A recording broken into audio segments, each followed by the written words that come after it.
Consider this a public service announcement to stop being a mouth breather.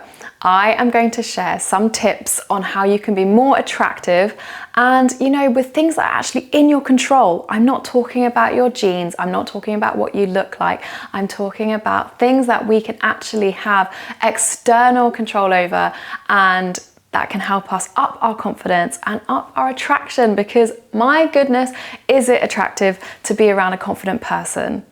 Number one is stop mouth breathing. Okay, this is actually a scientific fact, right? You can Google it.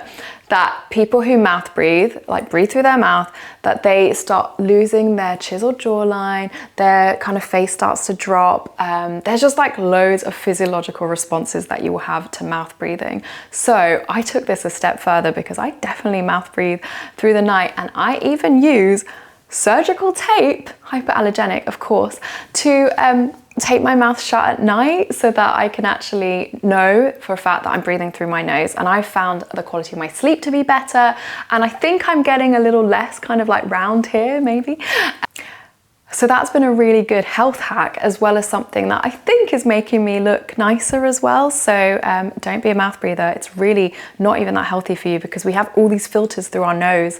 So you want to be breathing through your nose. And I know it can be so tempting, especially when you are walking up a hill, to just be like, but it's not good for you and it's not good for your looks. So that's number one.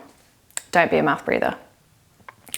Number two is to dress for your essence, dress for who you are. I am 5'3.5", very important, that half, and I'm never gonna be a tall blonde. I'm just not, that's just not me. So when I look at photos of tall women who are blonde, I can absolutely admire them and be like, gosh, they are so beautiful, what a lovely woman. But there's no point in me looking at their style or their dress and thinking, oh, I really should buy a dress like that, because it probably won't suit me. So like understanding what your style essence is, that's been really helpful for me actually. Women, do Google it, because it was a really fun quiz to do. And I learned that I am an ingenue classic. So it's very much like those kind of classic shapes and tailored kind of styles, but ingenue with like a very girly kind of frilly feminine edge. So I'm trialing this, hence why I'm wearing like a kind of broderie shirt and then a scalloped vest on top, just to kind of try and see if I can work in those girly edges into the more classic styles. And for men, if you're watching this as well, like really figure out who you are and look at men who resemble you, like famous men, models, whatever, in stature, in style, and try and learn like what looks good on you. Because your clothes, are external communication to the world, and something I'm really trying to do, and I've always loved kind of dressing up or just getting dressed, even if I'm just going to be at home working remotely and on Zoom, or just popping to the shop or walking my dog, because, like the people I interact with on those day-to-days are just as deserving as the people that I'd be interacting with if I went to a fancy dinner or something. So like I do really want to be dressed not my best, because like we are gonna have slouchy days. Like I've got a pink tracksuit that I absolutely love, and I actually feel good in it, because you don't always want to be like on. And of course there is such thing as situational dressing, but putting your best foot forward is just so great. And I think it just helps to bring beauty into this world, especially modern world, where like beauty in general is just like diminishing. And I'm talking about stuff like modern art, some modern architecture, like little things like that. Like you'll start to notice it now. Like the street lamps used to be beautiful in like the 1900s, and now they're sometimes they look more functional than fashionable. And don't get me wrong, I like functional fashion, but I still think there should be like a nice beautiful edge there. And don't forget that beauty is one of the transcendentals from God. That means it's one of the ways that we experience our Creator. So they say truth, beauty, and goodness. So there really is something in bringing that to your family, your home, your work environment, and just the outside world.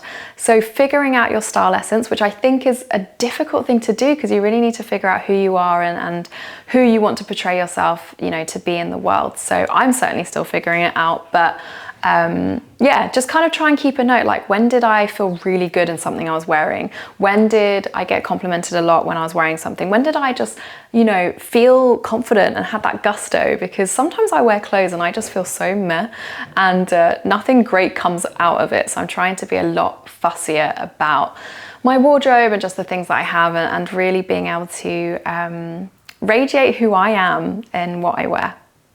Number 3 is posture. So I'm very guilty because I can be like hunched over on my laptop writing and stuff, that my mum's always like, sit up straight, stand up straight. But posture is so important. Like when I meet someone, it actually doesn't matter like how tall they are. If they hold themselves really like upright and well and straight, I always think, wow, they look like such a big presence. So posture is something really important because I met a friend's boyfriend recently, and as he introduced himself, like he was like all hunched over, he was kind of holding his drink in a really awkward manner, and I just felt like he wasn't exuding confidence or gravitas or charisma. He was just exuding like insecurity and discomfort. And because of his kind of posture, I then started feeling really uncomfortable. And I am usually quite a good conversationalist, but I just couldn't make conversation. I couldn't keep it going because I was really feeding off of his body language and his vibes. And I was like, oh, okay, and it made me feel uncomfortable. So try to remember that, and I try to also do that when I go to new places or I'm around new people. I'm like, okay, like I have a place here. I've been invited for a reason, and I can stand tall and be myself and just be know that I'm meant to be there. Because I think there's a confidence in that. So yes, posture is huge, and it's something I'm working on. I feel like I'm sitting up straighter just by talking about posture. Number 4 is communication style. So I'm talking eye contact, I'm talking smiling, and I'm going to be talking about asking questions. So I know eye contact is something that can be really hard sometimes to maintain with people, especially strangers or people that you've just recently met. But it just makes that person feel so much more valued. When someone isn't looking me in the eyes, I start freaking out. I'm like, have I got something on my face? Like smudged lipstick, some of whatever I ate at lunch somewhere, like a fly. When people kind of like darting around your face, it's really distracting. So try to maintain that eye contact. Or if you're the type who looks at the floor, looks away a lot, it also just makes you look disinterested in the person. So I think eye contact is such a way to honor the person that you're speaking to and to show that, I have confidence and I'm here and I'm very present with you in this conversation. And then smiling as well. I've also had conversations, especially on Zoom actually, where people just have such a face of thunder, like the whole time, and it's really disconcerting because you're like, okay. So definitely like a smile, like a nod. This is something actually from my journalism days. So I used to interview celebrities, and in the interview I could never speak over them because obviously that could ruin the soundbite or that could ruin the video. So I had to be really expressive with my face to, kind of just encourage them to keep going. So I'd be like this.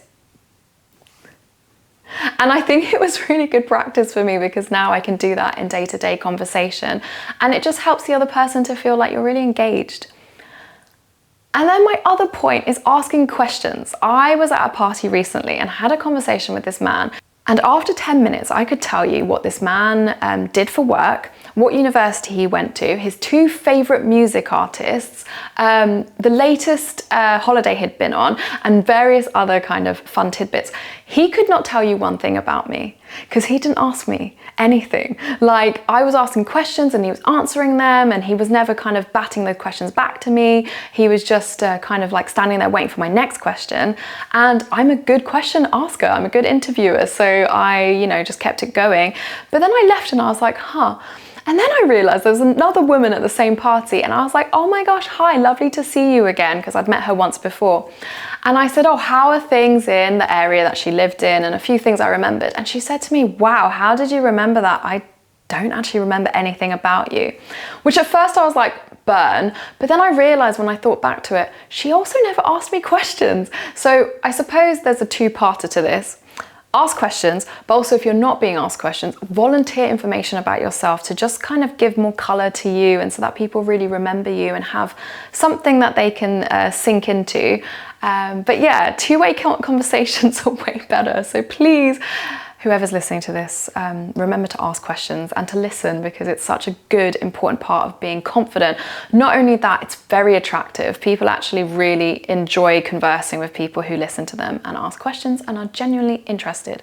So yes, that will make you more attractive too. Number 5, and this is by no means an exhaustive list, it's just the ones that I'm really focusing on at the moment, is to, really get your health in check, like to really be thriving and to lean into like radiance and vitality. I read this most beautiful quote the other day, which said that the beauty that every single woman has is radiance, and it's this radiant beauty that the only thing that can remove your radiance is self-consciousness. So the moment you start being like, oh, I'm self-conscious about whatever, my hair, my skin, my weight, whatever, that removes that radiance from you. But there is like also the point that we should lean into thriving health-wise. So like sleeping more, eating well.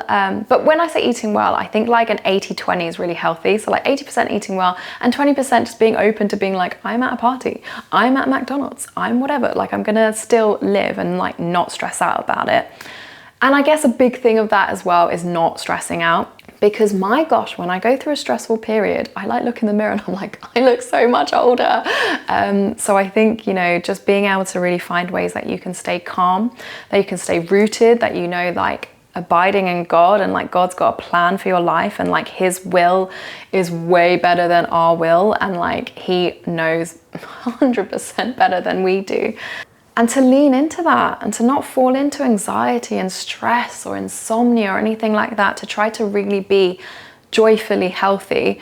Because I think that something else that's really attractive to people is people who do look healthy, and that's like a biological evolutionary thing, because obviously everyone is looking for a healthy mate, ideally, to procreate with. So I think that that's why evolutionarily we look at people who look healthy and we're like, wow, they're really attractive. And that's something that is in our control to some degree, of course, trying to really maintain that peace and maintain that balance in our health, in our physical health, in our mental health. So that would be my tip, my last tip, but as I said, I'm sure there's others. So if you know anything else of how we can be more attractive, and I'm talking about things that are in our control, please drop a comment and let me know. All right, I'll speak to you guys soon. Bye.